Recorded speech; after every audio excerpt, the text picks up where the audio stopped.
Don தமிழொலியின் பிரதான செய்திகளுடன் குணம் துஷண்ணன். முதலில் தலைப்புச் செய்திகள்.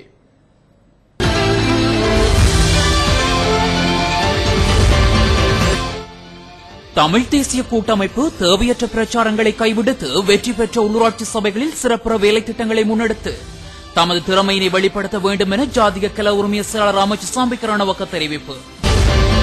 நடந்து முடிந்த தேர்தலின் மூலம் தெரிவு செய்யப்பட்டுள்ள புதிய உறுப்பினர்களின் விவரம் அடங்கிய பெயர் பட்டியல் அடுத்த வாரம் அரசு வர்த்தமானி மூலம் வெளியிட நடவடிக்கை எடுக்கப்படும் என தேர்தல் ஆணையாளர் நாயகம் தெரிவிப்பு. வடக்கில் தமிழ் தேசிய கூட்டமைப்புடன் இணைந்து அபிவிருத்தி பணிகள் முன்னெடுக்கப்படும் என ஐக்கிய மக்கள் சுதந்திர முன்னணியின் செயலாளர் அமைச்சர் சுசில் பிரேம்சாய் தெரிவிப்பு.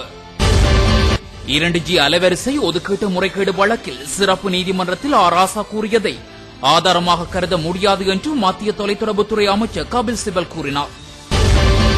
சிரியாவில் பல கட்சிகளை அங்கீகரிக்கும் மசோதாவை அந்நாட்டு அரசு ஏற்றுக்கொண்டுள்ளது.